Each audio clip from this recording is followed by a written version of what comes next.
Hello everyone, my name is Teeswar Kade, your biology teacher, and welcome to the EduGrown. So students, this is lecture 3 of chapter 8, which is how do organism reproduce.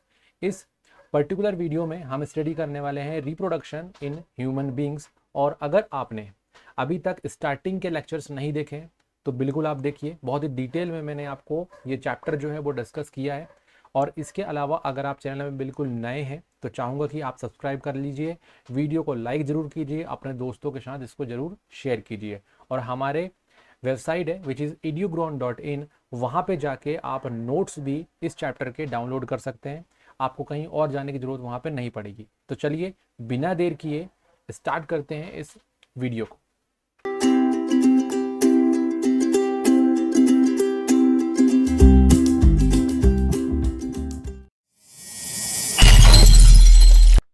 तो welcome back students. अगर आपने पहले के video देखे हैं तो आपको इस क्वेश्चन का आंसर बिल्कुल पता होगा, व्हाट इज रिप्रोडक्शन। अगर नहीं पता तो घबराइए मत, मैं आपको बताता हूं कि एक्चुअल में रिप्रोडक्शन हम बोलते किसको हैं।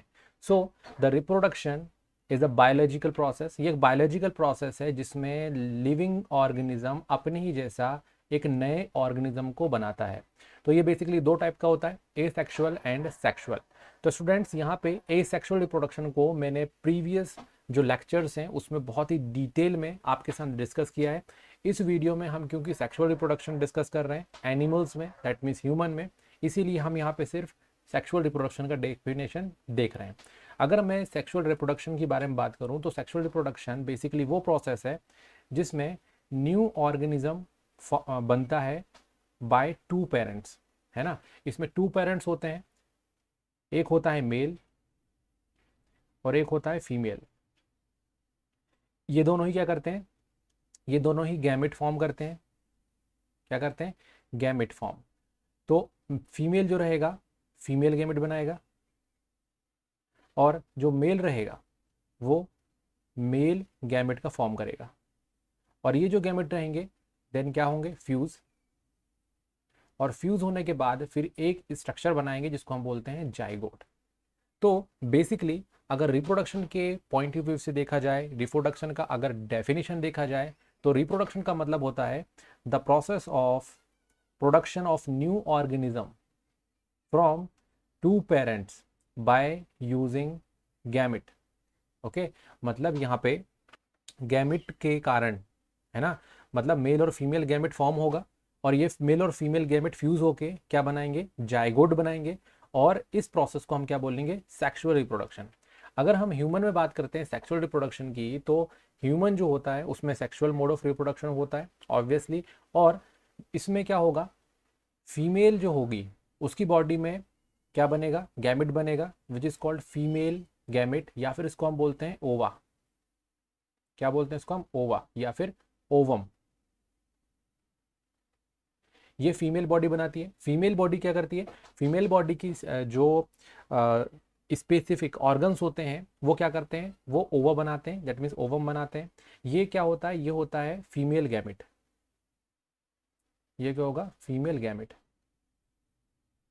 और जो मेल होगा वो क्या बनाएगा? मेल गैमेट बनाएगा। क्या बनाएगा यहाँ पे? Male gamete. और ये जो मेल गैमेट है इसको हम क्या बोलते हैं? इसको हम बोलते हैं स्पर्म। तो बेसिकली मेल बॉडी जो रहेगा उसका स्पेसिफिक ऑर्गन क्या बनाएगा? स्पर्म बनाएगा, जो कि क्या है? जो कि है मेल गैमेट। और इसी के साथ ही जो फीमेल है वो क्या बनाएगा? वो बनाएगा फीमेल गैमेट, जो कि है हमारा ओवा या फिर ओवम। ओवा और ओवम कपलेशन के समय पे क्या करेंगे? फ्यूज हो जाएंगे एक दूसरे से। और एक दूसरे से फ्यूज होने के बाद क्या करेंगे? एक सेल बनाएंगे जिसको हम बोलेंगे क्या? जाइगोट। ये जो प्रोसेस है जिसमें क्या हो रहा है? मेल गैमेट और फीमेल गैमेट दोनों ही फ्यूज कर रहे हैं। इस प्रोसेस को हम क्या बोलते हैं? फर्टिलाइजेशन। क्या बोलेंगे इस प्रोसेस को? फर्टिलाइजेशन। तो मेल गैमेट और फीमेल गैमेट, है ना, यहाँ पे ये है हमारा फीमेल गैमेट और ये है मेल गैमेट, जो कि किससे बने हैं? ये बना है मेल बॉडी में और फीमेल बॉडी में, और ये बना है मेल बॉडी में। दोनों ही आपस में कपलेशन के टाइम पे क्या हो जाएंगे? फ्यूज हो जाएंगे। और फ्यूज होने के बाद क्या बनाएंगे? जाइगोट बनाएंगे, है ना। आफ्टर कपलेशन क्या होगा, यहाँ पे जायगोट फॉर्म होगा, और ये जायगोट फिर क्या करेगा, डेवलप होगा, और डेवलप होके क्या बनाएगा, एम्ब्रियो। और ये जो एम्ब्रियो रहेगा ये पूरी तरीके से डेवलप होगा, और डेवलप होके न्यू इंडिविजुअल में कन्वर्ट हो जाएगा। इस पूरे प्रोसेस को हम क्या बोलते हैं, रिप्रोडक्शन इन ह्यूमन बींग्स। चलिए यहाँ पे एक एक करके इसको हम देखते हैं कि किस तरीके से होता है। अब यहाँ पे एक क्वेश्चन आता है, what is puberty. Puberty that means कि ये प्रोसेस करने के लिए, है ना, ह्यूमन बॉडी को अगर स्पर्म बनाना है, मेल है, और क्या बनाना है उसकी बॉडी के अंदर, स्पर्म बनाना है, और जो फीमेल है उसको क्या बनाना है, ओवा बनाना है। तो इनको बनाने के लिए बॉडी पहले प्रिपेयर्ड होती है ना। बॉडी जो है पहले क्या होगी, मैच्योर्ड होगी, और क्या बना पाएगी, ये पर्टिकुलर गैमेट्स बना पाएगी। तो ये जो पीरियड होता है जिसमें क्या होगा, जिसमें वो ऑर्गन डेवलप होते हैं जो कि आपके मेल और फीमेल गैमेट को बनाने में हेल्प करते हैं, और वही एक्चुअल में ये मेल और फीमेल गैमेट को बनाएंगे। इस टाइम पीरियड को हम बोलते हैं प्यूबर्टी। तो सिंपली यहाँ पे हम प्यूबर्टी बोल सकते हैं कि puberty is the period when the rate of general body growth begin to slow down. मतलब हमारी बॉडी का जो ग्रोथ होगा, जर्नल ग्रोथ, जैसे कि हाइट का इंक्रीज होना, है ना, जो बेसिकली क्या हो रही है, जो आपके जैसी बर्थ होने के बाद जो बॉडी में ग्रोथ हो रही हैं वो सभी क्या होंगी, थोड़ी स्लो डाउन हो जाएंगी, और रिप्रोडक्टिव जो टिश्यू हैं वो क्या होंगे, मैच्योर होना स्टार्ट हो जाएंगे। तो रिप्रोडक्टिव टिश्यू जिसमें मेल और फीमेल गैमेट्स बनते हैं, वो टिश्यूज एक्चुअल में क्या होंगे, ग्रोथ होना स्टार्ट कर देंगे, और आपकी जो जर्नल रेट होगी, आपकी जर्नल बॉडी ग्रोथ होगी, वो क्या हो जाएगी, थोड़ी सी स्लो डाउन हो जाएगी। And this period is called puberty. इसको हम क्या बोलते हैं, प्यूबर्टी बोलते हैं। ये जो प्यूबर्टी का एज होता है ये अलग अलग इंडिविजुअल्स, दैट मीन्स फीमेल में प्यूबर्टी का टाइम अलग होता है और मेल में प्यूबर्टी का टाइम अलग होता है। तो फीमेल में अगर हम बात करें तो 10 to 12 ईयर्स में यहाँ पे प्यूबर्टी जो है वो स्टार्ट हो जाती है। मतलब कम एज में जो रिप्रोडक्टिव ऑर्गन है फीमेल्स में क्या होते हैं, ग्रोथ होना स्टार्ट कर देते हैं। वही मेल्स में इसकी जो एज होती है प्यूबर्टी की, जो वो होती है 11 to 13। इस एज में जो बॉडी रहती है वो रिप्रोडक्टिव ऑर्गन्स उसमें क्या होते हैं, वो स्टार्ट हो जाते हैं ग्रोथ करना। Okay, so this period is called puberty. Puberty के समय में जो इंडिविजुअल्स होते हैं, मेल और फीमेल इंडिविजुअल्स, उनको उनकी बॉडी में बहुत सारे चेंजेस आते हैं। तो चलो देख लेते हैं कौन कौन से चेंजेस होते हैं जो प्यूबर्टी के टाइम पे आते हैं। प्यूबर्टी के टाइम पे अगर हम बात करते हैं मेल्स की, तो मेल में जो बियर्ड है, मुस्टैक्स, ये क्या होते हैं, अपीयर हो जाते हैं, स्टार्ट हो जाते हैं, ग्रोथ होना स्टार्ट हो जाता है। वॉइस जो होती है वो थोड़ी सी क्रैक होने लग जाती है, और रिप्रोडक्टिव ऑर्गन यहाँ पे डेवलप होने लग जाते हैं, और रिप्रोडक्टिव ऑर्गन्स में यहाँ पे स्पर्म का बनना स्टार्ट हो जाता है। सो दीज चेंजेस, है ना, ये सभी चेंजेस जो हैं प्यूबर्टी के टाइम पे एक मेल में होते हैं। वही अगर हम फीमेल की बात करते हैं तो फीमेल में भी क्या होगा, प्यूबर्टी के टाइम में बहुत सारे चेंजेस हमको देखने को मिलेंगे। तो कौन कौन से चेंजेस हैं वो, ब्रेस्ट साइड जो है वो इंक्रीज होना स्टार्ट हो जाएगा। देन स्किन में जो निपल्स हैं वो डार्क होने लग जाएंगे, और इसके अलावा जो मेंस्ट्रुएशन है, जो कि बहुत ही इम्पोर्टेंट यहाँ पे प्रोसेस है फीमेल बॉडी के अंदर जो होता है, तो ये मेंस्ट्रुएशन भी यहाँ पे स्टार्ट हो जाएगा। तो इस तरीके से प्यूबर्टी के समय मेल और फीमेल बॉडी में बहुत सारे चेंजेस आना स्टार्ट हो जाते हैं, क्योंकि रिप्रोडक्टिव ऑर्गन वहाँ पे डेवलप होते हैं। तो ये सभी चेंजेस हमको यहाँ पे देखने को मिलते हैं। अब हम बात करते हैं यहाँ पे मेल रिप्रोडक्टिव सिस्टम की, और देख लेते हैं कि एक्चुअली मेल रिप्रोडक्टिव सिस्टम जो होता है उसमें कौन कौन से कंपोनेंट्स होते हैं और उन कंपोनेंट्स का क्या फंक्शन होता है। अगर हम इस डायग्राम को देखें तो यहाँ पे जो सबसे इम्पोर्टेंट यहाँ पे जो ऑर्गन होगा वो है टेस्टिस। ओके, ये जो टेस्टिस है, ये टेस्टिस एक्चुअल में क्या होता है, टेस्टिस एक्चुअल में एक ऑर्गन है जिसमें स्पर्म का फॉर्मेशन होता है। क्या बनता है इसमें, स्पर्म। यही वो लोकेशन है, दैट मीन्स टेस्टिस ही वो लोकेशन है जिसमें स्पर्म बनता है मेल बॉडी के अंदर, जो कि क्या है आपका मेल गैमेट। मेल गैमेट जो होता है वो कुछ इस तरीके से होगा, ये इसकी टेल होती है। टेल के थ्रू क्या कर सकता है, मूवमेंट कर सकता है। मतलब यहाँ पे जो स्पर्म होगा वो कैसा होगा, मोटाइल होगा, क्या कर सकता है, एक जगह से दूसरी जगह मूव कर सकता है, और उसके ऊपर का पोर्शन जो होता है वो हेड होता है। तो ये स्पर्म है, ये स्पर्म क्या कर सकता है, मूव कर सकता है। और ये स्पर्म कहाँ बनता है, ये बनता है टेस्टिस में। टेस्टिस जो होगा वो कहाँ पे होगा, स्कॉर्टम में। तो जो स्क्रोटम है वो बेसिकली एब्डोमेन कैविटी के बाहर है। ओके, और यहाँ पे स्कॉटम जो रहेगा वो टेस्टिस कैरी किए हुए रहेगा, जो कैसा है, एब्डोमेन कैविटी के बाहर। और ये टेस्टिस से क्या होगा, एक पाइपलाइन जुड़ा रहेगा, और वो पाइपलाइन यहाँ से क्या होगी, आगे की तरफ जाएगी, और ये इस पाइपलाइन को हम बोलेंगे क्या, वॉस डिफरेंस। क्या बोलेंगे इसको हम, वॉस डिफरेंस। ये पाइपलाइन इस तरीके से वॉस डिफरेंस जो है वो एक्सटेंड होती जाएगी, और एक्सटेंड होते होते ये कहाँ तक चली जाएगी, यूरेथ्रा तक। कहाँ तक जाएगी, यूरेथ्रा। तो बेसिकली ये जो वॉस डिफरेंस है, वॉस डिफरेंस एक पाइपलाइन है जो कि यूरेथ्रा तक जाती है। यूरेथ्रा जो है वो पीनस के पार्ट में मिल जाएगा। इसके अलावा इस पाइपलाइन में जो वॉस डिफरेंस है, यहाँ पे बीच में कुछ ग्लैंड्स भी मिलते हैं, और वो ग्लैंड्स कौन कौन से हैं, एक है सेमिनल वेसिकल, और दूसरा है प्रोस्टेट ग्लैंड।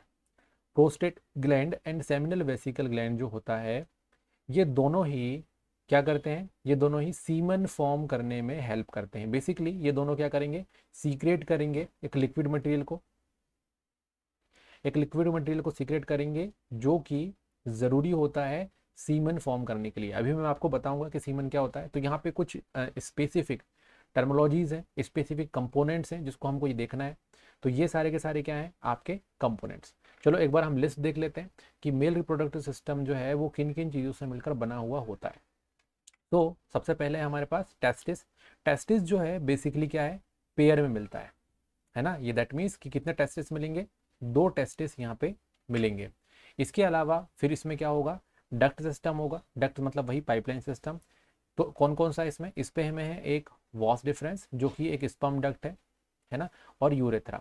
तो यूरेथ्रा और sperm duct that means was difference. Was difference जो होता है, इसी पाइपलाइन से जो स्पर्म होता है, स्पर्म कहाँ बना, टेस्टिस में बना। तो टेस्टिस में जब स्पर्म बनेगा तो ये स्पर्म इसी पर्टिकुलर पाइपलाइन से क्या होगा, मूव होके कहाँ तक आएगा, यूरेथ्रा तक आएगा। तो इस तरीके से यहाँ पर डक्ट सिस्टम क्या करता है, मूवमेंट, है ना।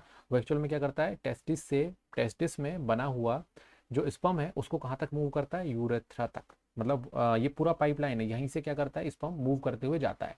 देन सिस्टम ऑफ ग्लैंड्स, इसमें ग्लैंड्स मिलेंगे जैसे कि सेमिनल वेसाइकल और प्रोस्टेट ग्लैंड। तो ये सभी ग्लैंड्स जो हैं वो आपके मिलेंगे मेल बॉडी सिस्टम में। अब हम बात करेंगे यहाँ पे पीनस की, जो कि लास्ट पोर्शन में रहेगा, जिसको हम कपलरी ऑर्गन्स भी बोलते हैं। तो ये एक कपलरी ऑर्गन है।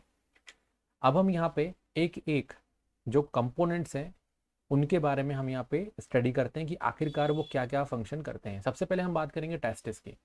टेस्टिस जो है वो 1 पेयर मिलेगा, दैट मीन्स 2 रहेंगे, और ये कहाँ पे सिचुएटेड रहेगा, बैग लाइक स्ट्रक्चर में, जिसको हम क्या बोलते हैं, स्क्रोटम। तो स्क्रोटम में यहाँ पे ये सिचुएटेड रहेगा। तो स्टूडेंट्स यहाँ पे स्क्रोटम का एक स्पेसिफिक वर्क होता है, ये टेम्परेचर को मेंटेन करता है ना। लगभग बॉडी टेम्परेचर से 1 से 3 डिग्री सेल्सियस का यहाँ पे डिफरेंस मिलता है, कहाँ पे, स्क्रोटम में।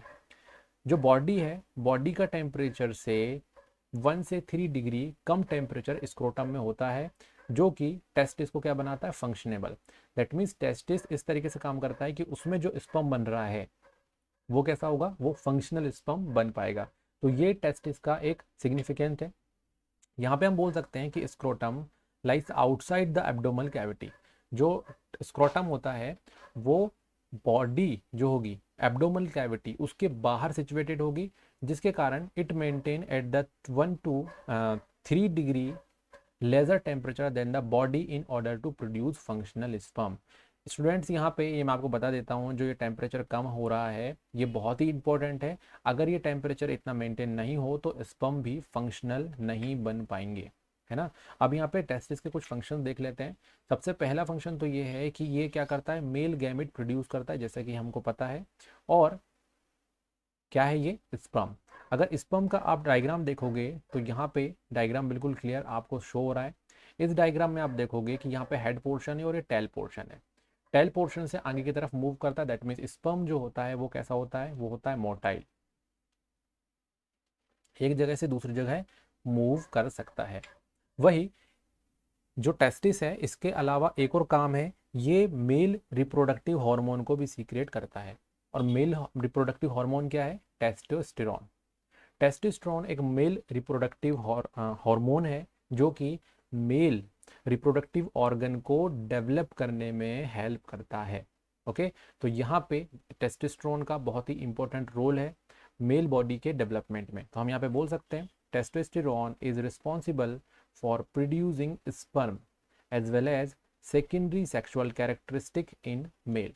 मेल में जो सेकेंडरी सेक्सुअल कैरेक्टरिस्टिक है, जिसके बारे में हमने अभी थोड़ी देर पहले बात की, वो सभी चीज़ें बेसिकली हार्मोन के थ्रू रेगुलेट होती हैं और वो हार्मोन है टेस्टोस्टेरोन। ओके, अब हम बात करेंगे यहाँ पे नेक्स्ट हम बात करेंगे यहाँ पे आपके डक्ट सिस्टम की, कि मेल रिप्रोडक्टिव जो सिस्टम है उसमें डक्ट भी होते हैं, है ना। तो सबसे पहला डक्ट है वॉस डिफरेंस, और फिर सेकंड डक्ट है यहाँ पे यूरेथ्रा और वॉस डिफरेंस। तो यहाँ पे देखो आप, यहाँ से स्टार्ट हो रहा है आपके स्क्रोटम में जो टेस्टिस है, वहीं से डायरेक्टली पाइपलाइन स्टार्ट हो रही, दैट इज वॉस डिफरेंस, और दूसरा है यहाँ पे यूरेथ्रा। वॉस डिफरेंस जो है ये क्या है, पासेज ऑफ द स्पर्म का पासिंग है। मतलब वहां से अगर स्पर्म बन गया, जैसे मैंने आपको बोला, तो यहीं से क्या करेगा, मूव करते हुए कहाँ तक जाएगा, यूरेथ्रा तक जाएगा। यूरेथ्रा जो है कॉमन पास हो जाता है किसके लिए, सीमेन और यूरिन के लिए। तो बेसिकली जो यूरिन है यहाँ से निकलेगा, ये ब्लैडर है ना, इसके लिए यहाँ पे देखो ये ब्लैडर है और यहाँ पे यूरेटर है, ये किडनी का पोर्शन है, ठीक है। ब्लैडर जो है वो किससे कनेक्टेड है, किडनी से। तो वहां से भी किडनी से जो यूरिन फॉर्म हो रहा है वो कहाँ पे आ रहा है, ब्लैडर में आ रहा है। फिर ब्लैडर से फिर जो यूरिन रहता है वो यूरेथ्रा के थ्रू ही क्या होता है, बॉडी के बाहर आता है, ठीक है। तो उसी तरीके से जो स्पर्म जो फॉर्म हो रहा है वॉस डिफरेंस में, मतलब आपके टेस्टिस से स्पर्म वॉस डिफरेंस से होते हुए कहाँ जाएगा, यूरेथ्रा में ही जाएगा और पीनस के थ्रू बाहर आ जाएगा। सो यहाँ पे हम बोल सकते हैं ये कॉमन पासेज होता है यूरिन के लिए बॉडी के बाहर निकालने के लिए। तो ये दोनों हैं डक्ट सिस्टम के बाद आएंगे हम यहाँ पे ग्लैंड्स में। इसमें दो ग्लैंड्स के बारे में मैंने आपको बताया था, एक है सेमिनल वेसाइकल और एक है प्रोस्टेट ग्लैंड। सेमिनल वेसाइकल और प्रोस्टेट ग्लैंड ये क्या करते हैं, एक लिक्विड मटेरियल सीक्रेट करते हैं, और ये लिक्विड मटेरियल जो होता है इनमें न्यूट्रिशन भरपूर होता है ना। और ये जो लिक्विड मटेरियल होता है ये हेल्प करता है लोकोमोशन करने के लिए स्पर्म का। स्पर्म जो है वो लोकोमोट करता है, दैट मीन्स एक जगह से दूसरी जगह मूव करेगा ये। तो मूव करने के लिए उसको एक मीडियम की जरूरत पड़ेगी और वो यह मीडियम होगा। इसके अलावा इसमें न्यूट्रिशन भी होगा, है ना, जिस जो एनर्जी से भरपूर जो न्यूट्रिशन है वो स्पर्म को मिलेगा और स्पर्म जो है अपना फंक्शन प्रॉपरली कर पाएगा। इसके अलावा ये सीमेन बनाने में बहुत ही इंपॉर्टेंट रोल प्ले करता है। बट यहाँ पर क्वेश्चन आ रहा है कि एक्चुअल में सीमेन क्या है। तो यहाँ पे जो सेमिनल वेसाइकल और प्रोस्टेट वेसाइकल्स हैं वो जो सीक्रेट करते हैं फ्लूइड को, उस फ्लूइड में जब स्पर्म एड ऑन हो जाता है तो इसको हम बोलते हैं सीमन। तो सीमन क्या है यहाँ पे, the secretion of seminal vesicle and the prostate vesicle fluid along with the sperm is known as semen. Semen के बाद यहाँ पे एक और ऑर्गन है जिसको हम क्या बोलते हैं, पेनिस। पेनिस जो होगा बेसिकली ये ऑर्गन होगा जो कि introduce semen into the female body during copulation. Copulation के समय पे सीमन को फीमेल बॉडी के पोर्शन पे क्या करेगा, ये यहाँ पे इंट्रोड्यूस करेगा ताकि फर्टिलाइजेशन हो पाए। ओके, अब यहाँ पे जो पीनस होता है वहाँ पे ब्लड वेसल्स बहुत ज़्यादा होते हैं जिसके कारण ये इरेक्ट हो पाता है। तो इस तरीके से यहाँ पे पीनस जो है वो एक्सटर्नल ऑर्गन हो गया। देन यहाँ पे कपलेशन क्या है, copulation that means the act of mating between male and female. Male और फीमेल पार्टनर जब मेटिंग करते हैं उस पर्टिकुलर ड्यूरेशन को, उस पर्टिकुलर एक्ट को हम क्या बोलेंगे, कपलेशन बोलेंगे। अब हम बात करेंगे यहाँ पे फीमेल रिप्रोडक्टिव सिस्टम की। फीमेल रिप्रोडक्टिव सिस्टम में कौन कौन से कंपोनेंट्स होते हैं पहले हम वो देख लेते हैं। फीमेल रिप्रोडक्टिव सिस्टम में यहाँ पे जो है सबसे इंपॉर्टेंट कंपोनेंट है which is called ovary. Ovary actual में वो प्लेस है जहां पे क्या बनता है, जहां पे बनता है ओवम या फिर ओवा। ओवम भी लिख देते हैं यहाँ पे। ओवा या ओवम जो होता है वो बेसिकली ओवरी में ही फॉर्म होता है। और कितने ओवरी होते हैं, 2 ओवरी होते हैं, एक ये रहा और एक ये भी पेयर में मिलेंगे। जिस तरीके से टेस्टिस पेयर में मिलते हैं उसी तरीके से ओवरी भी क्या मिलते हैं, पेयर में मिलते हैं। और ये इसके बाद यहाँ पे क्या मिलेगा, यहाँ पे जो ओवरी है एक स्पेशल स्ट्रक्चर से कनेक्ट रहेगा जिसको हम क्या बोलेंगे, फैलोपियन ट्यूब। क्या बोलेंगे, फैलोपियन ट्यूब। तो यहाँ पे 2 ट्यूब मिलेंगे, एक ये रहा फैलोपियन ट्यूब और ये दूसरा ये रहा। तो 2 यहाँ पे फैलोपियन ट्यूब मिलने वाले हैं और दोनों ही कनेक्ट हो जाएंगे स्पेसिफिक लोकेशन पे। इस स्पेसिफिक लोकेशन को हम बोलेंगे यूट्रस। क्या है ये है यूट्रस। यूट्रस जो होता है आगे की तरफ कर्व हो जाएगा, थोड़ा सा बंद हो जाएगा, इसको हम बोलेंगे सर्विक्स। और सर्विक्स के आगे एक्सटेंड होगा और वहां पे मिल जाएगा वेजाइना। तो इस तरीके से ये सारे के सारे कंपोनेंट्स होते हैं फीमेल रिप्रोडक्टिव सिस्टम में। अब एक एक करके हम इसको देख लेते हैं कि कौन कौन से यहाँ पे कंपोनेंट्स हैं। सबसे पहला तो है 1 पेयर ऑफ ओवरी, एक पेयर ओवरी यहाँ पे मिलेगा। देन उसके अलावा फेलोपियन ट्यूब। फेलोपियन ट्यूब को हम एक और नाम से जानते हैं विच इज कॉल्ड ओविडक्ट। तो ओविडक्ट भी बोलते हैं फेलोपियन ट्यूब को। और ये वो प्लेस है जहाँ पे फर्टिलाइजेशन होता है। चलो मैं आपको अभी बताता हूँ इसके बारे में, फेलोपियन ट्यूब। अब नेक्स्ट आप याद रखोगे क्या, यूट्रस। यूट्रस बेसिकली क्या है, वोम। इसको हम वोम भी बोलते हैं क्योंकि यहीं पे 9 मंथ तक जो फीटस है वो डेवलप होता है। जो जिसका फर्टिलाइजेशन हुआ है और वो एम्ब्रियो जो 9 मंथ तक जो डेवलप हो रहा है वो कहाँ पे हो रहा है, वॉम में हो रहा है। बेसिकली ये यूट्रस वही जगह होती है। देन उसके बाद है वेजाइना। इसको हम बर्थ कैनाल भी बोलते हैं क्योंकि 9 मंथ के पूरे डेवलपमेंट के बाद वेजाइना के थ्रू क्या होता है, ये पर्टिकुलर जो बेबी है वो बर्थ लेता है, दैट मीन्स डिलीवरी होता है। तो इस तरीके से यहाँ पे ये कंपोनेंट्स हैं, एक एक करके हम यहाँ पे डिस्कस करते हैं कि ovary, fallopian tube, uterus, cervix और वेजाइना जो है इनके क्या फंक्शंस हैं। सबसे पहले हम ओवरी की बात करेंगे। ओवरी जो होता है वो आलमंड शेप का होता है। देन ये एब्डोमेन कैविटी में प्रेजेंट होता है। कहाँ पे होगा, एब्डोमेन कैविटी में। बट यहाँ पे अगर हम बात करते हैं मेल रिप्रोडक्टिव सिस्टम का, तो जो टेस्टिस होता है वो कहाँ पे होगा, आउटसाइड द एब्डोमेन कैविटी, है ना। और ये होगा एब्डोमेन कैविटी में प्रेजेंट। या ये जो ओवरी होता है इसमें ओवम फॉर्म होता है, ओवम रिलीज करता है ये। और एक बात आपको यहाँ पे नोटिस करनी पड़ेगी कि ये जो ओवम बन रहा है, ये जो ओवम जो फॉर्म हो रहा है ये किस प्रोसेस के थ्रू हो रहा है। अगर हम बात करते हैं ओवम की, तो जो ये ओवरी होता है गर्ल चाइल्ड में, जब क्या होगा, जब बॉडी उसकी डेवलप होगी, कहाँ पे, जब बॉडी उसकी डेवलप होगी दैट मीन्स बर्थ के समय, जो गर्ल चाइल्ड होती है उसमें पहले से ही थाउजेंड्स ऑफ इमेच्योर ओवा बन चुके होते हैं। मतलब जैसे कि हमने अभी मेल रिप्रोडक्टिव सिस्टम स्टडी किया, उसमें हमने देखा कि जो टेस्टिस होता है वहाँ पे क्या बनता है, स्पर्म बनते हैं, है ना। जैसी प्यूबर्टी आ जाती है मेल बॉडी में तो जो है स्पर्म बनना चालू हो जाते हैं। बट यहाँ पे अगर हम बात करते हैं फीमेल रिप्रोडक्टिव सिस्टम में, तो जब फीमेल कहाँ पे रहती है, वॉर्म के अंदर होती है फीमेल खुद। तो वो क्या है, गर्ल चाइल्ड जिसने अभी क्या नहीं किया, बर्थ नहीं लिया। जैसे ही गर्ल चाइल्ड बर्थ लेती है उस पर्टिकुलर टाइम के समय ही ओवरी जो होता है उसके अंदर बहुत सारे इमेच्योर ओवा बन चुके होते हैं। तो इमेच्योर एवा ऑलरेडी प्रेजेंट होते हैं ओवरी के अंदर। ओके, तो यहाँ पे जो इमेच्योर ओवा है वो पहले ही बन चुके होते हैं, बर्थ लेने से पहले। बर्थ लेने से पहले ही बहुत सारे ओवा इमेच्योर वहाँ कहाँ पे रहेंगे, ओवरी में रहेंगे। और जब प्यूबर्टी स्टार्ट होगी, जब क्या होगी, प्यूबर्टी स्टार्ट होगी, तो ओवा भी मेच्योर होने लग जाएंगे। बट जो ओवा मेच्योर होंगे वो एक एक करके होंगे, एक साथ सारे के सारे मेच्योर नहीं होंगे। एक टाइम पे एक ओवा जो है वो मेच्योर होगा, है ना, अल्टरनेटिव फॉर्म में। जैसे कि एक फर्स्ट टाइम पे यहाँ पे ओवा बन गया, देन उसके बाद फिर सेकेंड टाइम में यहाँ पे ओवा बन गया। तो इस तरीके से क्या होगा, आपका सीक्वेंस मैनर में एक के बाद एक ओवा जो रहेगा वो फॉर्म होता रहेगा। तो और ये स्टार्ट कब होगा मैच्योर होना, ये स्टार्ट होगा प्यूबर्टी के टाइम पे। जो ओवम है वो क्या होता है, एक मंथ लगता है उसको बनने में, है ना, उसको पूरा मंथ कंप्लीट करता है वो, ठीक है। तो यहाँ पे one ovum is produce by one ovary in one month.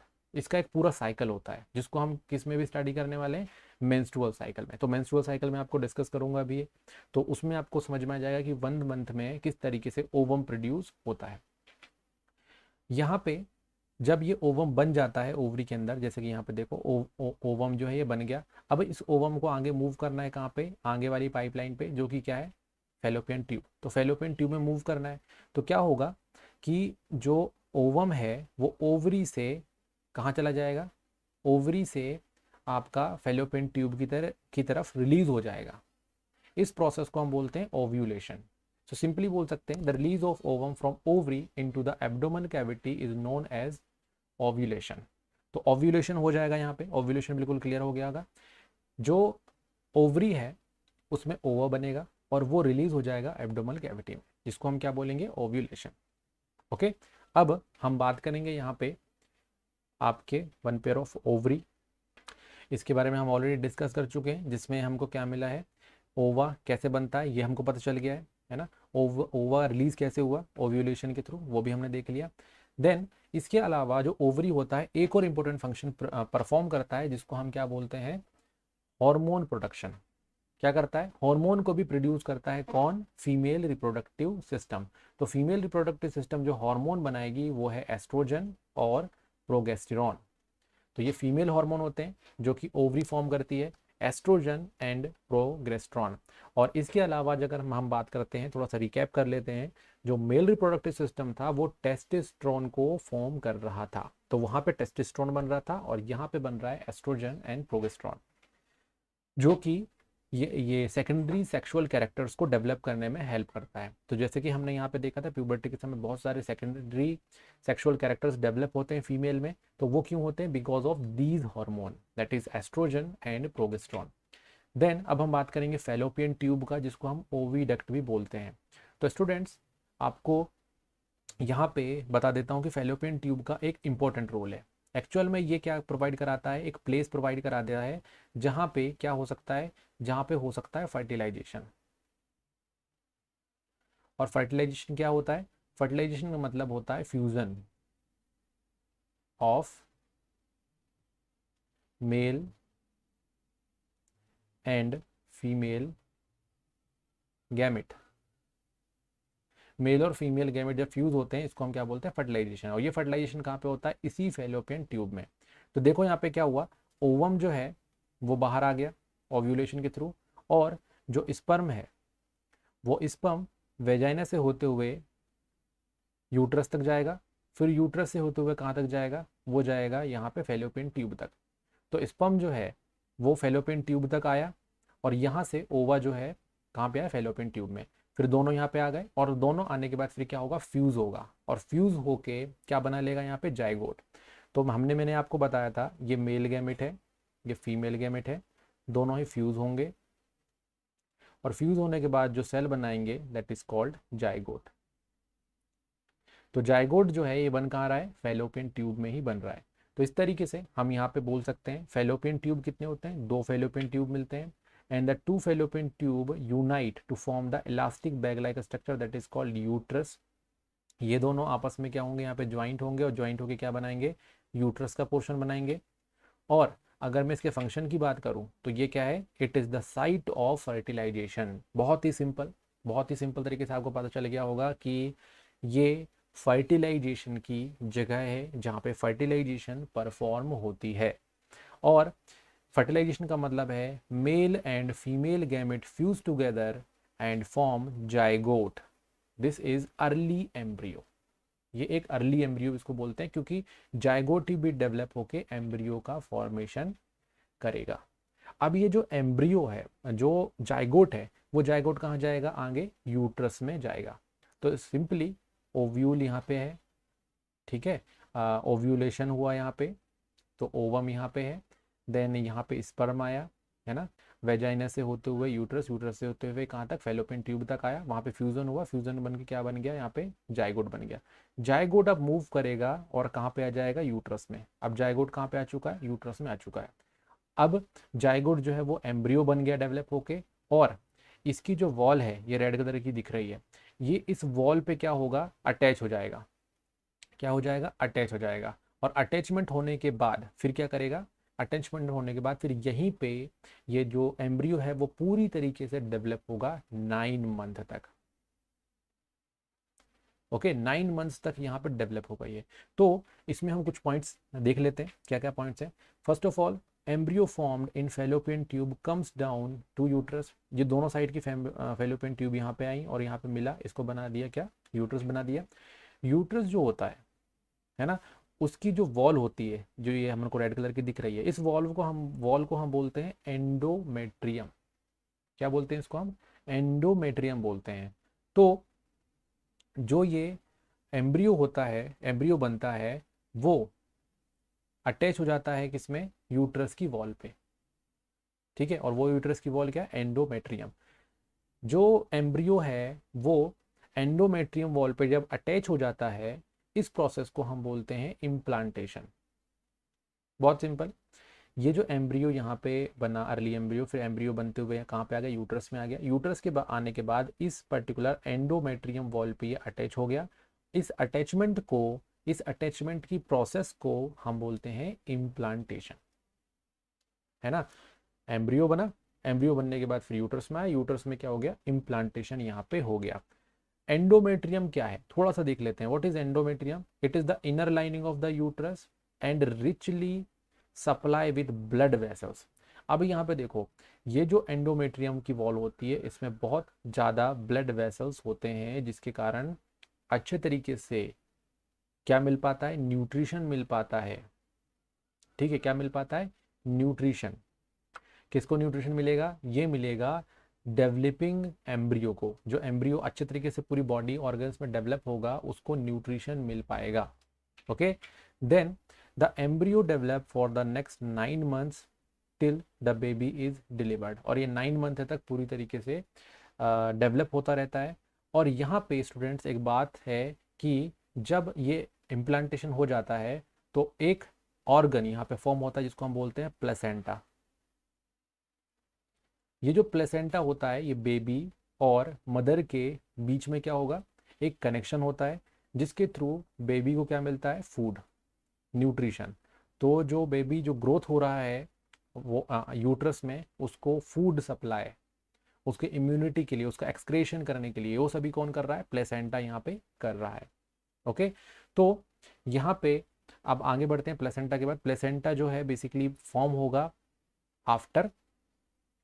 After implantation. Implantation के बाद उसमें प्लेसेंटा बनेगा।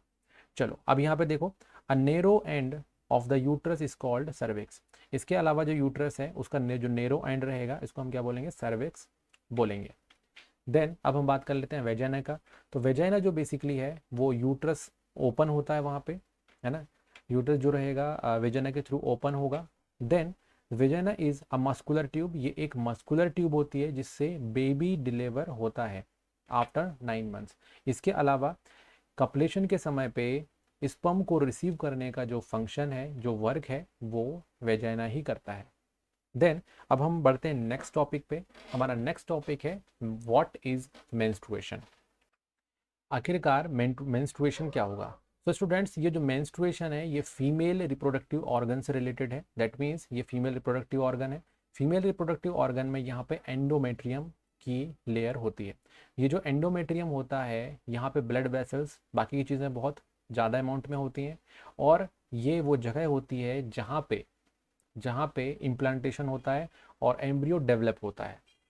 तो मेंस्ट्रुएशन यहाँ पे क्या है, मेंस्ट्रुएशन का मतलब होगा loss of blood mucus with unfertilized ovum. अब देखो यहाँ पे क्या होगा, ये जो ओवरी है वो क्या करेगा, ओवम बनाएगा और बाहर फेलोपियन ट्यूब में आ जाएगा।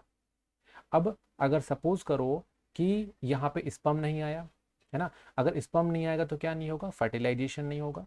फर्टिलाइजेशन नहीं होगा तो ये फिर क्या नहीं होगा, यहाँ पे इम्प्लांट नहीं होगा। और इसी इम्प्लांटेशन के लिए जो ये एंडोमेट्रियम वॉल रहती है ये प्रिपेयर्ड होती है। अगर यहाँ पे फर्टिलाइजेशन नहीं होगा तो ये यहाँ पे आपका इम्प्लांटेशन नहीं होगा, तो इम्प्लांटेशन नहीं होगा तो इसका फिर कोई काम नहीं बचता। तो जो क्योंकि इस पर कोई काम नहीं बचता तो ये क्या होता है, ये यहाँ से ब्रेक होती है और ब्रेक होने के बाद वेजाइना के थ्रू बाहर रिलीज हो जाती है। इसी पर्टिकुलर प्रोसेस को हम क्या बोलते हैं, menstruation. So we can say that it is the loss of blood. तो इसमें बहुत सारा ब्लड जो है वो निकलता है, देन उसके बाद म्यूकस निकलता है और अनफर्टिलाइज्ड ओवम भी निकलते हैं। क्यों? क्योंकि यहाँ पे जो टिश्यू है एंडोमेट्रियम वो रप्चर्ड हो गई, वो जो सेल है वो वहाँ पे रप्चर्ड सेल है। इसी को हम बोलते हैं मेंस्ट्रुएशन। इसका एक टाइम पीरियड होता है, ये जो होता है फीमेल्स में हर 28 डेज को क्या होता है, ये मेंस्ट्रुएशन की प्रोसेस होती है। क्यों? क्योंकि यहाँ पे क्या नहीं हुआ, फर्टिलाइज्ड नहीं हुआ ये। अब ये एग जो है ये फर्टिलाइज नहीं हुआ, ओवम जो है वो फर्टिलाइज नहीं हुआ, तो ओवम फर्टिलाइज नहीं हुआ तो एंडोमेट्रियम की जो अंदर लेयर बनी है उसका कोई काम नहीं, तो उस वो क्या होता है, वेजाइना के थ्रू बाहर आ जाता है। तो 28 डे लगते हैं पूरे साइकिल्स को। और ये प्यूबर्टी के बाद स्टार्ट होता है ये, जब तक फीमेल्स में प्यूबर्टी ना आ जाए, जब तक मेंस्ट्रुएशन नहीं होता। और ये जो फ्लो होता है ब्लड का, ये 2 से 8 दिन तक, that means 2 to 8 days continue blood flow होता है ना। और ये पूरा ब्लड जो है जब तक बाहर ना आ जाए। यहाँ पे मैंने आपको बताया कि if the ovum does not get fertilized, अगर ओवम फर्टिलाइज नहीं हुआ तो एंडोमेट्रियम जो होगी वो क्या होगा, अपने आप को ब्रेक करने लग जाएगा और ब्लड और म्यूकस बाहर आने लग जाएगा वेजाइना के। बट इन केस अगर ओवम फर्टिलाइज्ड हो गया, यहाँ पे स्पर्म गया और स्पर्म जाने के बाद फिर फर्टिलाइज कर लिया, तो एंडोमेट्रियम वॉल जो होगी वो क्या नहीं होगी, वो और ज़्यादा थिक बन जाएगी और ज़्यादा स्पॉन्जी बन जाएगी, और फिर इम्प्लांटेशन की प्रोसेस होगी और उसको वो क्या करेगा, नरिश करेगा। ओके। और इस तरीके से अगर यहाँ पे इम्प्लांटेशन हो गया है तो वहाँ पे मेंस्ट्रुएशन आना बंद हो जाएगा। अब मेंस्ट्रुएशन वहाँ पे नहीं होगा, वो ब्लड जो है वो 28 दिन के बाद वहाँ से निकलना बंद हो जाएगा। क्यों? क्योंकि वहाँ पे क्या हो चुका है, अब इम्प्लांटेशन हो चुका है। और इम्प्लांटेशन के कारण फिर ये यहाँ पे क्या होगा, यहाँ पे जो फीटस है, जो बेबी है वो डेवलप होना स्टार्ट हो जाएगा, एम्ब्रियो से धीरे धीरे ऑर्गन्स बनना स्टार्ट हो जाएंगे। ओके। तो ये है मेंस्ट्रुएशन। मेंस्ट्रुएशन जो होता है अगर वो स्टॉप हो जाए तो यहाँ पे एक कंडीशन होती है कि मे बी वहाँ पे क्या है, प्रेगनेंसी है। So a lady with a developing embryo in her वॉर्म इज टर्म एज प्रेग्नेंट। तो प्रेग्नेंट किसको बोलेंगे, प्रेग्नेंट दैट मीन्स कि बॉडी के अंदर एम्ब्रियो अगर डेवलप हो रहा है उसको हम बोलते हैं प्रेग्नेंट। उसी तरीके से एक टर्मिनोलॉजी होती है जिसको हम बोलते हैं मेनार्च। मेनार्च का मतलब होता है beginning of menstruation at puberty. जब किसी भी फीमेल में, फीमेल के रिप्रोडक्टिव ऑर्गन जब डेवलप होने लग जाते हैं, जब उनमें प्यूबर्टी आ जाती है, तो प्यूबर्टी के समय मेंस्ट्रुएशन जैसे ही स्टार्ट होता है उस टर्मिनोलॉजी, उस पर्टिकुलर सिचुएशन को हम क्या बोलते हैं, मेनार्च। और मीनोपॉज दैट मीन्स जब मेंस्ट्रुएशन साइकिल स्टॉप हो जाती है, जो कि बेसिकली फीमेल्स में 45 to 55 ईयर्स की एज में क्या होगा, बंद हो जाएगा। अब हम बात करेंगे नेक्स्ट टॉपिक की। नेक्स्ट टॉपिक है हमारा STD. What is STD? STD का मतलब होगा sexual transmitted disease. Sexual transmitted disease, और इसके साथ ही हम स्टडी करेंगे यहाँ पे बर्थ कंट्रोल के बारे में, है ना। बर्थ कंट्रोल बेसिकली वो टेक्निक्स हैं जिसमें क्या करते हैं, फर्टिलाइजेशन को रोका जाता है। ह्यूमंस में फर्टिलाइजेशन को रोकना that is called birth control. Fertilization को अगर हम रोक देते हैं, स्पर्म को अगर हम ओवम से फ्यूज होने से रोक देते हैं तो फर्टिलाइजेशन नहीं होगा। फर्टिलाइजेशन नहीं होगा तो कोई भी क्या नहीं बनेगा, एम्ब्रियो नहीं बनेगा। एम्ब्रियो नहीं बनेगा तो फिर वो डेवलप नहीं हो पाएगा। तो इस तरीके से इसको हम बोलते हैं बर्थ कंट्रोल। यहाँ पे एसटीडी का मतलब होगा सेक्सुअल ट्रांसमिटेड डिसीज। ऐसी डिसीज जो कि सेक्सुअली क्या हो सकती है, ट्रांसमिट हो सकती हैं एक पर्सन से दूसरे पर्सन को। तो उसके बारे में हम यहाँ पे डिस्कस करने वाले हैं और यहाँ ये देखने वाले हैं कि कैसे उन एसटीडी को रोका जा सकता है। तो यहाँ पे disease occurs as a result of sexual intercourse if one of the partner is infected. यहाँ पे डिसीज अगर हो जाती है किसी को सेक्सुअल इंटरकोर्स करते समय, और क्यों होगी, बिकॉज एक पार्टनर क्या होगा, बीमार रहेगा, दैट मीन्स इन्फेक्टेड रहेगा। तो एक इन्फेक्टेड पार्टनर अगर है और सेक्सुअल इंटरकोर्स हुआ है तो डिसीज़ होने के चांसेस ज़्यादा बढ़ जाते हैं। इस टाइप को हम बोलते हैं या फिर इस चीज़ को हम बोलते हैं सेक्सुअल ट्रांसमिटेड डिसीज़। ये डिसीज़ हैं दो तरीके के हो सकते हैं, एक होता है बैक्टीरियल या फिर बैक्टीरिया के थ्रू होने वाले एसटीडी और दूसरा होता है वायरल एसटीडी। तो अगर सपोज करो किसी पार्टनर को क्या है बैक्टीरियल डिसीज़ है, दैट मीन्स यहाँ पे जो बैक्टीरिया के थ्रू होने वाला उसके पास डिसीज़ ऑलरेडी है जो ट्रांसमिट हो सकता है बाय द सेक्सुअल इंटरकोर्स। तो ऐसे कौन कौन सी डिसीज़ है, सिफिलिस एंड गोनोरेरिया। ये दोनों ही डिसीज़ जो है ये बैक्टीरिया के थ्रू होने वाली डिसीज़ हैं और ट्रांसमिट जो है वो एक पार्टनर से दूसरे पार्टनर को हो सकता है। वही वायरस एसटीडी जो होती हैं जैसे कि आपका HIV एड्स और वार्ड्स, ये दोनों ही वायरल डिसीज़ है जो कि बेसिकली वायरस के थ्रू होती हैं और सेक्सुअली ये ट्रांसमिट हो सकते हैं एक पर्सन से दूसरे पर्सन को। ये जो ट्रांसमिशन होता है इसको कंट्रोल किया जा सकता है by the use of birth control measures, है ना। जैसे बर्थ कंट्रोल करने के लिए जो टेक्निक्स जो मेथड्स यूज़ की जाती हैं उसके थ्रू इन डिसीज़ को भी रोका जा सकता है, जैसे कि कॉन्डोम्स का यूज़ करके, क्योंकि स्पर्म को रोका जाता है और उसी तरीके से यहाँ पे जो डिसीज़ हैं ये भी काफ़ी हद तक उससे क्या हो सकती है, बचाव किया जा सकता है। बर्थ कंट्रोल अगर मेजर्स की बात करते हैं तो यहाँ पे 3 टाइप हो सकते हैं। एक मेथड है मैकेनिकल मेथड जिसके थ्रू बर्थ कंट्रोल किया जाता है और एसटीडी को भी कंट्रोल किया जाता है। दूसरा है केमिकल मेथड और तीसरा है यहाँ पे सर्जिकल मेथड। तो 3 मेथड के बारे में हम यहाँ पे डिस्कस करेंगे कि ऐसी कौन सी 3 मेथड्स हैं जिनके थ्रू बर्थ कंट्रोल के साथ साथ सेक्सुअली ट्रांसमिटेड डिसीज़ को भी रोका जा सकता है। सबसे पहले हम बात करेंगे यहाँ पे बर्थ कंट्रोल जो मेजर्स हैं उसमें मैकेनिकल मेथड्स का। तो मैकेनिकल मेथड में क्या करते हैं, basically method based on prevent the passage of semen to the fallopian tube. Mechanical method में फैलोपियन ट्यूब तक किसको जाने से रोका जाता है, सीमन को जाने से रोका जाता है। तो सीमन में बेसिकली क्या होता है, स्पर्म होता है और ये स्पर्म जो होगा क्योंकि फर्टिलाइज कर सकता है इसलिए इसको जाने से रोक दिया जाता है। तो इसको जाने से रोकने के लिए सबसे पहली मेथड है वो है कॉन्डोम्स, दूसरा है डायफ्राम, तीसरा है यहाँ पे इंट्रा यूटेरिन कॉन्ट्रासेप्टिव डिवाइस जिसको हम क्या बोलते हैं IUCD या फिर लूप्स, है ना। तो ऐसी लूप्स आती हैं जिसको हम क्या नाम जानते हैं, जिसको हम जानते हैं copper T. Use of condom के बारे में सबसे पहले बात करते हैं। कॉन्डोम्स बेसिकली थिन रबर्स के ट्यूब्स होते हैं जिसको पेनिस में लगाया जाता है और इंटरकोर्स के समय, एंड ये क्या करेगा, ये सीमन को उसी पर्टिकुलर पाउच में ही कलेक्ट कर लेगा जिससे सीमन जो है वो कहाँ पे नहीं जा पाएगा, वो फैलोपियन ट्यूब तक नहीं जा पाएगा।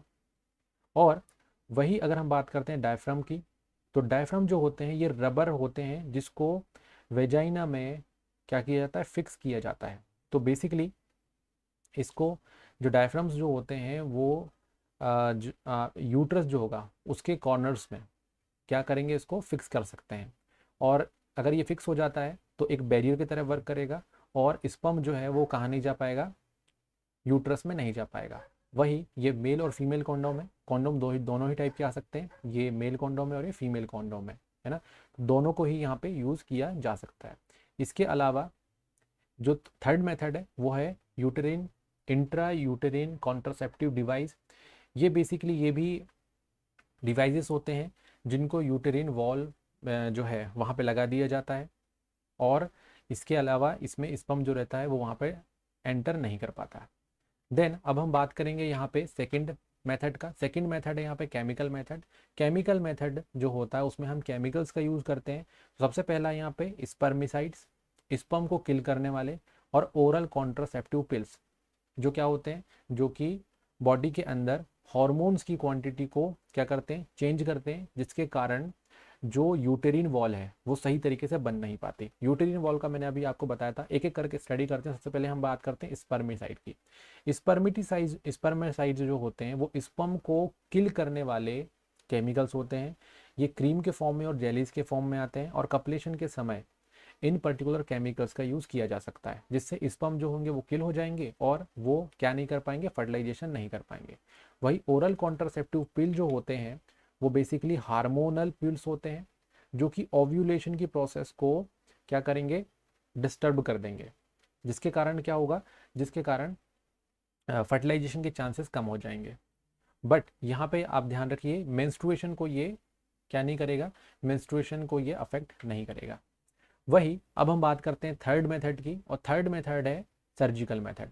सर्जिकल मेथड में सबसे पहली मेथड है वैसेक्टोमी, दूसरी मेथड है ट्यूबेक्टोमी, और तीसरी मेथड है मेडिकल टर्मिनेशन ऑफ प्रेगनेंसी, जिसको हम बोलते हैं एमटीपी। एमटीपी में क्या करेंगे, abortion. MTP basically scientific name है किसका, एबॉर्शन का। तो वैसेक्टोमी और ट्यूबेक्टोमी में क्या करेंगे, यहाँ पे वैसेक्टोमी और ट्यूबेक्टोमी दोनों ही सर्जिकल मेथड है, जिसमें वैसेक्टोमी में जो मेल वॉस डिफरेंस होता है उसको कट कर देते हैं, और ट्यूबेक्टोमी में जो फीमेल फेलोपियन ट्यूब होता है उसको कट कर देते हैं। तो इस तरीके से दोनों मेथड में अगर हम इन दोनों ही ट्यूब्स को कट कर दें तो क्या होगा, जो आपका ओवरी है, ओवरी से क्या नहीं हो पाएगा, ओवरी से ओवम यहाँ जा नहीं रहा है, और स्पर्म जो है वो कहाँ तक, फेलोपियन ट्यूब तक नहीं आ पाएगा। वही अगर हम वैसेक्टोमी की बात करें तो जो स्पर्म है वो यहाँ से कहाँ नहीं जा पाएगा, बाहर नहीं आ पाएगा, है ना। तो इस तरीके से यहाँ पे क्या होगा, अरेस्ट हो जाएगा, यहाँ पे स्पर्म जो है वो सीमन के साथ नहीं निकलेगा, और ट्यूबेक्टोमी के केसेस में अगर स्पर्म चला भी गया तो स्पर्म जो रहेगा वो फेलोपियन ट्यूब तक नहीं जा पाएगा, जिससे फर्टिलाइजेशन नहीं होगा। तो ये दो प्रोसेस हैं, वैसेक्टोमी एंड ट्यूबेक्टोमी। तो वैसेक्टोमी जो है cutting and tightening the was difference, was difference को उसमें हम क्या करते हैं, कट करके इसको टाइट कर देते हैं। तो simple see vas, that means ये वॉसेक्टोमी। तो वॉसेक्टोमी को याद करने का बहुत ही सिंपल तरीका है, ये रहा वॉस और ये रहा वॉस, दोनों में वॉस वॉस है, दैट मीन वैसेक्टोमी में क्या करेंगे, वॉस डिफरेंस को कट करेंगे, ट्यूबिक्टोमी में फेलोपियन ट्यूब को कट करेंगे, सिंपल। तो एक मेल में होता है और एक फीमेल में होता है। So the tubectomy involve the cutting of fallopian tube. और एमटीपी में क्या करेंगे, एमटीपी में अगर सपोज करो कि यहाँ पे प्रेगनेंसी हो गया है, तो प्रेगनेंसी के समय पे जो डेवलप हो रहा है फीटस, उसको क्या करना, उसको एबॉर्ट करना, उसको एबॉर्शन करना। तो आई होप ये वीडियो आपको पसंद आया होगा, समझ में भी आया होगा। अपने दोस्तों के साथ इसको ज़रूर शेयर करें, और चैनल को सब्सक्राइब करें, और नोट्स के लिए edugrown.in वेबसाइट पे ज़रूर जाएं। Thanks for watching.